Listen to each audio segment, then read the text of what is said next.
Hai, Assalamualaikum teman-teman. Kembali lagi ke podcast aku. Tunggu dulu. Kalian udah nonton belum podcast aku sebelumnya? Kalau belum, jangan lupa nonton ya, karena itu sangat bermanfaat untuk kalian. BTW, kalian udah tahu belum nama aku? Kalau belum, aku kenalin lagi nih. Nama aku Fatia Umaini, biasa dipanggil Fai. Aku sekolah di jurusan Hukum, Fakultas Hukum, Universitas Bangka Belitung. Di sini saya akan berbagi ilmu lagi nih. Kemarin kan saya berbagi ilmu tentang pertambangan. Sekarang saya akan berbagi ilmu tentang perpajakan nih. Dalam perpajakan itu ada kewajiban pajak, pendaftaran, dan lain-lain. Di sini saya akan bahas satu persatu. Jadi teman-teman, setiap wajib pajak yang telah memenuhi persyaratan subjektif dan objektif sesuai dengan ketentuan peraturan perundang-undangan perpajakan wajib mendaftarkan diri pada kantor Direktorat Jenderal Pajak yang wilayah kerjanya meliputi tempat tinggal atau tempat kedudukan wajib pajak dan kepadanya diberikan nomor pokok wajib pajak.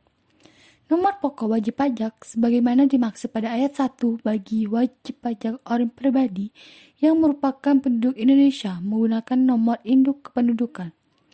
Setiap wajib pajak sebagai pengusaha yang dikenai pajak berdasarkan Undang-Undang Pajak Pertambahan Nilai 1984 dan perubahannya, wajib melaporkan usahanya pada kantor Direktorat Jenderal Pajak yang wilayah kerjanya meliputi tempat tinggal atau tempat kedudukan pengusaha dan tempat kegiatan usaha dilakukan untuk dikukuhkan menjadi pengusaha kena pajak.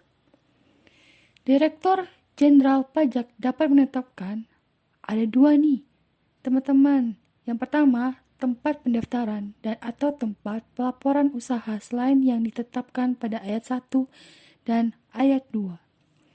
Yang kedua, tempat pendaftaran pada kantor Direktorat Jenderal Pajak yang wilayah kerjanya meliputi tempat tinggal dan kantor Direktorat Jenderal Pajak yang wilayah kerjanya meliputi tempat kegiatan usaha dilakukan bagi wajib pajak oleh pribadi pengusaha tertentu.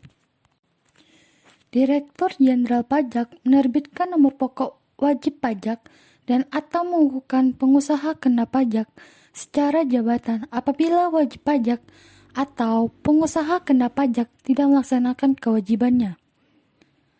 Kewajiban perpajakan bagi wajib pajak yang diterbitkan nomor pokok wajib pajak dan atau yang dikukuhkan sebagai pengusaha kena pajak secara jabatan. Sebagaimana dimaksud pada ayat 4 dimulai sejak saat wajib pajak memenuhi persyaratan subjektif dan objektif sesuai dengan ketentuan peraturan perundang-undangan perpajakan. Paling lama 5 tahun sebelum diterbitkannya nomor pokok wajib pajak dan atau dikukuhkannya sebagai pengusaha kena pajak. Penghapusan nomor pokok wajib pajak dilakukan oleh Direktur Jenderal Pajak apabila yang pertama, diajukan permohonan penghapusan nomor pokok wajib pajak oleh wajib pajak dan atau ahli warisnya. Apabila wajib pajak sudah tidak memenuhi persyaratan subjektif dan atau objektif sesuai dengan ketentuan peraturan perundang-undangan perpajakan. Yang kedua, wajib pajak badan dilikuidasi karena penghentian atau penggabungan usaha. Yang ketiga, wajib pajak bentuk usaha tetap menghentikan kegiatan usahanya di Indonesia.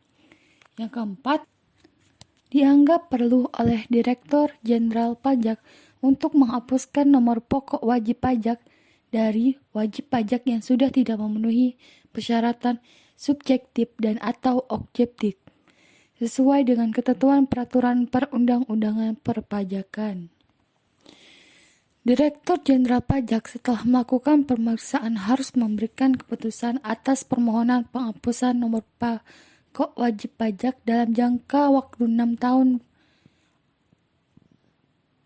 bulan untuk wajib pajak orang pribadi atau 12 bulan untuk wajib pajak badan. Sejak tanggal permohonan diterima secara lengkap, Direktur Jenderal Pajak karena jabatan atau atas permohonan wajib pajak dapat melakukan pencabutan pengukuhan pengusaha kena pajak. Direktur Jenderal Pajak setelah melakukan pemeriksaan harus memberikan keputusan atas permohonan pencabutan pengukuhan pengusaha kena pajak dalam jangka waktu 6 bulan sejak tanggal permohonan diterima secara lengkap. Dalam rangka penggunaan nomor induk kependudukan sebagai nomor pokok wajib pajak, sebagaimana dimaksud pada ayat 1A, Menteri yang menyelenggarakan urusan pemerintahan dalam negeri memberikan data kependudukan dan data balikan dari pengguna kepada Menteri Keuangan untuk diintegrasikan dengan basis data perpajakan. Wajib pajak dengan kemauan sendiri dapat membetulkan surat pemberitahuan yang telah disampaikan dengan menyampaikan pernyataan tertulis dengan syarat Direktur Jenderal Pajak belum melakukan tindakan pemeriksaan. Dalam hal pembetulan surat pemberitahuan sebagaimana dimaksud pada ayat 1, menyatakan rugi atau lebih bayar, pembetulan surat pemberitahuan harus disampaikan paling lama 2 tahun sebelum daluarsa penetapan. Jadi, dalam hal wajib pajak membetulkan sendiri surat pemberitahuan tahunan yang mengakibatkan utang pajak menjadi lebih besar. Kepadanya dikenai sanksi administrasi berupa bunga sebesar tarif bunga per bulan yang ditetapkan oleh Menteri Keuangan atas jumlah pajak yang kurang dibayar. Dihitung sejak saat penyampaian surat pemberitahuan berakhir sampai dengan tanggal pembayaran dan dikenakan paling lama 24 bulan serta bagian dari bulan dihitung penuh 1 bulan. Dalam hal wajib pajak, membetulkan sendiri surat pemberitahuan masa yang mengakibatkan utang pajak menjadi lebih besar.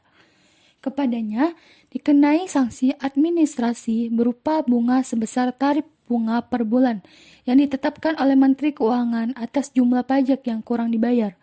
Dihitung sejak jatuh tempo pembayaran sampai dengan tanggal pembayaran dan dikenakan paling lama 24 bulan, serta bagian dari bulan dihitung penuh 1 bulan.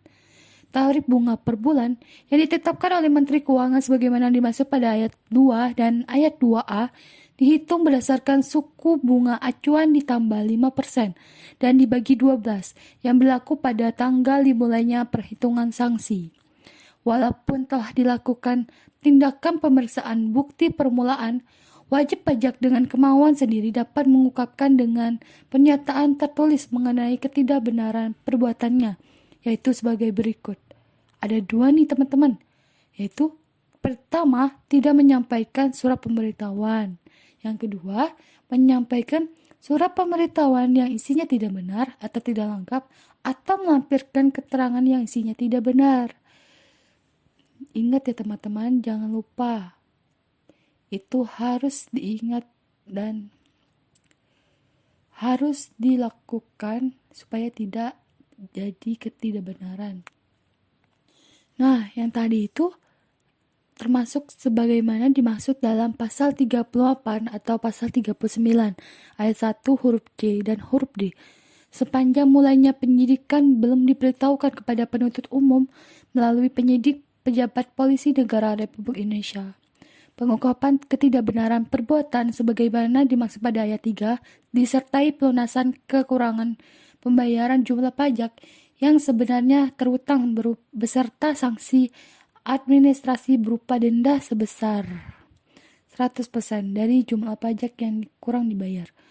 Walaupun Direktur Jenderal Pajak telah melakukan pemeriksaan dengan syarat Direktur Jenderal Pajak belum menyampaikan surat pemberitahuan hasil pemeriksaan, wajib pajak dengan kesadaran sendiri dapat mengungkapkan dalam laporan tersendiri tentang ketidakbenaran pengisian surat pemberitahuan yang telah disampaikan sesuai dengan keadaan yang sebenarnya dan proses pemeriksaan tetap dilanjutkan.